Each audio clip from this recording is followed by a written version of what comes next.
जालिंदर सुपेकरांच्या अडचणीमध्ये वाढ 2023 मध्ये सुपेकरांनी 550 कोटी रुपये मागितले। अमरावतीमधील कैद्याचे वकील निवृत्ती कराड यांचा सुपेकरांवर गंभीर आरोप।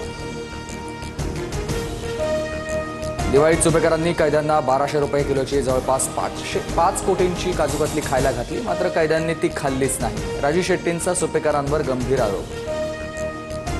जालिंदर सुपेकरांमुळेच वादग्रस्त मेहुणे शशिकांत चव्हाणचं प्रमोशन झालं का अशी चर्चा। चव्हाण यांच्यावर आत्महत्येस प्रवृत्त केल्याचा आणि अॅट्रॉसिटीचाही गुन्हा दाखल।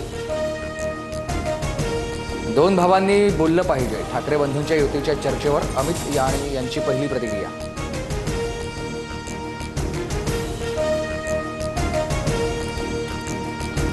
महाराष्ट्र हितासाठी आम्ही कोणताही त्याग करायला तयार, आम्ही सकारात्मक आहोत, आमचे नेते एका सुरात बोलतात। ठाकरे बंधू एकत्र येण्याच्या चर्चेवर संजय राऊतांची प्रतिक्रिया। प्रस्ताव येईल त्या दिवशी योग्य तो निर्णय राज ठाकरे घेतील, मनसे ठाकरेंच्या सेनेच्या युतीच्या चर्चांवर देशपांडेंची प्रतिक्रिया। ठाकरेंच्या शिवसेनेचे 5 खासदार शिंदेंच्या संपर्कात, संसदेच्या येत्या पावसाळी अधिवेशनात ठाकरे गटाला मोठा धक्का बसण्याची शक्यता। सूत्रांची माहिती आहे, तर आउटगोईंग थांबवण्यासाठी ठाकरेंकडून प्रयत्न सुरू।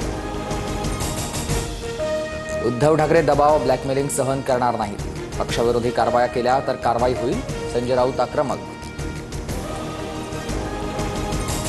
समृद्धी महामार्गाच्या शेवटच्या टप्प्याचं आज लोकार्पण, मुख्यमंत्र्यांसह दोन्ही उपमुख्यमंत्री उपस्थित राहणार। इगतपुरी आमने शेवटचा 76 किलोमीटरचा मार्गही सेवेत येणार। सायन पनवेल महामार्गावरील ठाणे खाडी पूल क्रमांक 3चं आज उद्घाटन, वाशी टोल नाक्यावरील वाहतूक कोंडीतून सुटका होणार। राज्यात कोरोनामुळे आतापर्यंत 17 जणांचा मृत्यू, तर 1064 सक्रिय कोरोना रुग्ण। मुंबईत कोरोनाचे निम्म्याहून अधिक बाधित रुग्ण।